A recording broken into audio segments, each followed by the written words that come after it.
The United States military is a joke. It is the husk of what it used to be, and this is because the Secretary of War is a alcoholic Fox News host named Pete Hegseth who can barely throw a fucking axe over his head. Yeah, just a quick reminder: this is the head of the Department of War. This fucking loser that is dripping in champagne because he's actually literally an uncontrollable raging alcoholic. We accidentally invaded Mexico. We accidentally invaded Mexico the other day. This is real. You can look this up. I'm going to show you all the articles. But long story short, our Marines, or our Navy, sorry, was doing practice amphibious assaults, you know, because we're at war with Venezuela. Also, breaking news on that front, we've got B-52 Strato fortresses headed to Venezuela right now. We also labeled Nicolas Maduro officially as a narco-terrorist, which gives the United States military carte blanche to assassinate him. So, more foreign wars, yippee! And every single bootlicking MAGA chud is going to support that because they're incapable of thinking for themselves. He's going to end all the wars. I'm going to end all the wars on day one, and then I'm going to send your son to go fight and die in the jungles of Venezuela, and you're going to like it. Ooh, ooh. But yeah, so we invaded Mexico. I'm gonna tell you all about it. It's actually fucking crazy. We did a practice amphibious assault, and because of climate change and poor planning and the pathetic leadership of the United States military, which is a fucking joke, we will never win a war. We haven't won a war since World War II, which we barely participated in. The United States military, due to climate change and the rising tides, it was dragged a little bit further south. And when we did the amphibious assault, turns out it was a Mexican beach called Playa Baghdad. Yeah. Playa Baghdad. That was the name of the beach.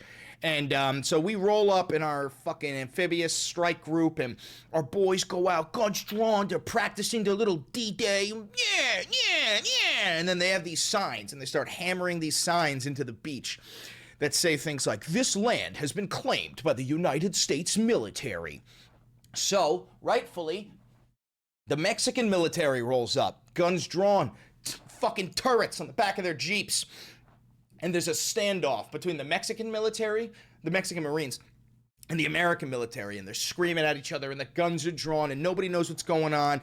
And the American soldiers are like, what are you doing here? Like, what are you doing here? And the Mexicans are like, what do you mean? What are you doing here? You're in fucking Mexico. And it's so embarrassing. And now the Pentagon is trying to bury the story. It's the most insane fucking shit. Midas Touch posted this. What the hell? The United States accidentally invaded Mexico on Monday, storming a beach and planting Department of Defense restricted area signs, claiming the land for, quote, the commander. Triggered a standoff with armed Mexican security forces, all because Trump's regime can't even identify a border on a map. Mexico then tore the signs out. The Pentagon admitted that the troops miscalculated the boundary. The U.S. Embassy in Mexico said the following about the incident, quote, "Changes in war depth and topography altered the perception of the international boundaries location." Dude, I love when they use cop speak. Changes in water depth and topography altered the perception of the international boundaries location. So what they're saying is climate change made us get lost. What he's trying to say is climate change made us get lost, and we ended up invading Mexico. The Pentagon added that contractors would, quote, coordinate with appropriate agencies to avoid confusion in the future. Yeah, maybe you should be coordinating with the Mexicans if you plan on invading Mexico. I don't know. Maybe I'm fucking too woke. But we got a whole bunch of stuff from this. I'm going to show you. We got a couple of pictures. So here's a video of what I believe these are the American troops. No, this is the Mexican Marines removing the signs that claim that this is American land.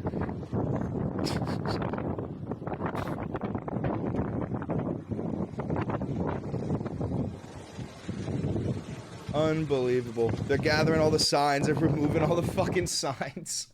Here's the sign. The Department of Defense. Note that this says the Department of Defense. By the way, they spent more money changing the building name to Department of War than they would have spent giving Medicaid to all of us. So, what do you want? What do you want? The Department of Defense property has been declared a restricted area by authority of the commander in accordance with the provisions of directive, whatever, it doesn't fucking matter. But Americans start hammering down these signs into Mexican soil, claiming that it's fucking American, right? Look at these fucking, oh my God, look at them. They're so weird. And then Mexican forces start rolling up. Guns drawn. Turrets. Fucking insane. Right? So now we got an article here. Did U.S. troops accidentally invade Mexico Beach? What to know? American troops installed signs on a beach in the northeast Mexico declaring the area restricted by the U.S. Department of Defense.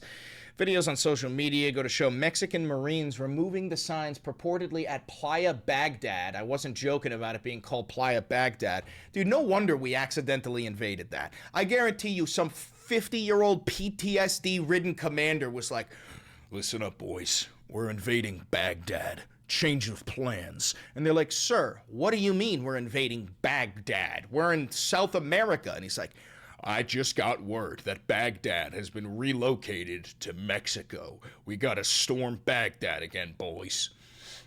Anyway. Newsweek contacted the Pentagon by email outside of regular working hours. This incident comes amid heightened tensions between Mexico and the U.S. Also, this is all going on while there's a CIA-orchestrated, like, riots going on in Mexico. The CIA has plants down there, and they're calling it the Gen Z protests, where essentially the whole point of it is the CIA has orchestrated these mass protests and mass movements in Mexico where quote-unquote Gen Z is tired of the fact that the Mexican military is controlled by the cartels. It's not. And actually, they have their most anti-cartel leader yet, Claudia Sheinbaum. She's the president of Mexico. She's trying to dismantle the cartels. And because she's doing such a good job, the CIA decided, well, we got to paint a picture that gives us the permission structure to invade Mexico by exactly what we did in Venezuela. We're claiming that the entire government of Venezuela are narco-terrorists. It's a combination of the war on drugs and the war on terror put together. We have to do the exact same thing in Mexico. We have to claim that the entire government is narco-terrorists because, as we know, you do not need congressional approval to go to war with terrorists. This is why Trump labels any nation that he wants to go to war with as narco-terrorists. You don't need congressional approval. You can send in the CIA. You can send in the military. They could just start assassinating and murdering everybody. Totally valid. Excuse me. Mexican President Claudia Sheinbaum this week ruled out allowing U.S. strikes against cartel on Mexican soil after Trump said he would do what it takes to stop drugs from entering the U.S., having ordered a military buildup in the Caribbean that is raising jitters throughout Latin America. So speaking of like jitters, Latin America, war, the Coast Guard, the Navy, the other day, the Coast Guard did some crazy shit, which is this. They released a new policy on the displaying of swastikas and nooses. Essentially, the Coast Guard got rid of the stipulation that said that swastikas and nooses are hate speech. They are hate speech, and they were allowing the Coast Guard to have tattoos of swastikas, to put up signs of nooses, to, be pro-lynching and pro-Nazi, and I think this is a test. I think they were testing the waters to see how the American public would react, because the American public reacted in a crazy fucking way, or actually in the justified way. We were like, what the fuck are you doing? What the fuck are you doing? So you're just admitting that the entire military has been co-opted by fucking Nazis. And because of the backlash, literally over fucking night, the Coast Guard reclassified swastikas and nooses as hate symbols. So first, let's read a little bit of the article from yesterday. Washington, the U.S. Coast Guard has released a new, firmer policy addressing the display of hate symbols like swastikas and nooses just hours after it was publicly revealed that it made plans to describe them as potentially divisive, a term that prompted outcry from lawmakers and activists, or advocates. So again, if you can look at a swastika and see that as potentially divisive, you should be removed from the military, dishonorably discharged, and thrown into fucking Fort Leavenworth. Quote, divisive or hate symbols and flags are prohibited.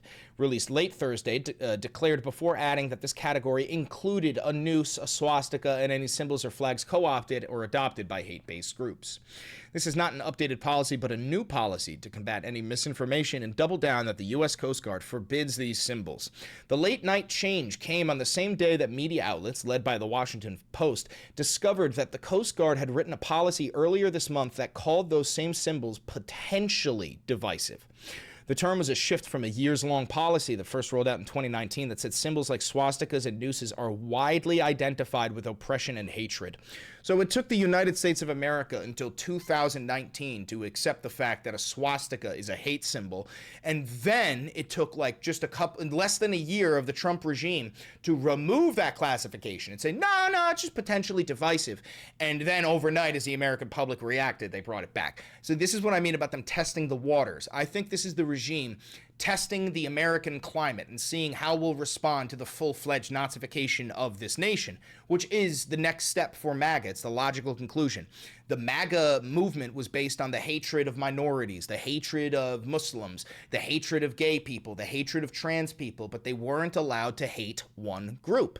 Jews. Now, the reason why they weren't allowed to hate Jews, despite the fact that the majority of the MAGA base hates Jews, is because of AIPAC. It's because of Israel. It's because of our ironclad support of the genocidaire maniac Benjamin Netanyahu. So, like I've said before, people like Nick Fuentes decided, well, what I'm going to do is take your movement and just go one step further, which is to insult Jews, right? And that's exactly what the America First movement is. It is the MAGA movement with anti-Semitism. Because, I mean, the MAGA movement is anti-Semitic, but they're not allowed to voice those opinions because of the ironclad support between the State Department and the Israelis. It's you know, this is the future of America. You're going to have... in 2028, you're probably going to have straight-up Nazis versus straight-up communists. That's probably what we're going to end up having. Just extremism on both sides. However, I wouldn't really call communism extremism. I think that communism is the humble end goal for all socialist movements. Granted, I don't think I'll ever live long enough to see a communist utopia. I think it is all of our jobs to try and create it for our great-great-great-great-great-great-great-great-great-great-great-grandchildren. Both policies maintained a long-standing prohibition on publicly displaying the Confederate flag. Oh, thank God. At least you guys are willing to admit that the Confederates fought against the United States of America. That'd be fantastic. At a time when anti-Semitism is rising in the United States and around the world, relaxing policies aimed at fighting hate crimes not only sends the wrong message to the men and women of our Coast Guard, but it puts their safety at risk. These symbols have been and remain prohibited in the Coast Guard per policy, adding that any display, use, or promotion of such symbols, as always, will be thoroughly investigated and severely punished. The fact that this is an article that has to be written when we're approaching the year 2026 is alarming enough. You know, the fact that you needed somebody to tell you that you can't fly swastikas and Confederate flags and put up pictures of fucking nooses while you're in the Coast Guard. The fact that that needed to be goddamn said is alarming enough. I got one more here. Yeah, the newest memo prohibits the display of nooses or swastikas. Unfucking believable, man. I can't believe this has to be said out loud. This is the state, by the way, this is the state of the American military. It's riddled with straight up fucking Nazis. I mean, look at Graham Plattner, dude. He's got a fucking Totenkopf on his chest. It's unbelievable. It's unbelievable that the people that we have fighting for us are quite literally straight up fucking Nazis. Not all of them, but a lot of them. Same thing with like Pete Hegseth. You've seen his Christian nationalist tattoos, his Deus Vult shit. They're all straight up Christian nationalists. They're theocratic fascists. And most of them are too fucking stupid to even know that they are. Oh, it's disgusting. Anyway, slow news morning for you. Sorry about that. If you're here live, you stay. We're going to keep on going. If you're watching this pre-recorded, don't forget to like, comment, subscribe, and hit the notification bell. It costs you nothing, and it helps me immensely. And remember, this is real independent media. I've never had a conversation with an advertiser, a billionaire, or a government. So if you do want to support me financially, please do. You can buy merch like the Democratic Socialist poster. You can click the thanks button down below to tip me directly. You can click the join button down below to become a member. You'll get access to member-only content. And you can become a patron on Patreon. Thank you very much. Do me one last favor, click that video over there. It's a banger, and I know bangers.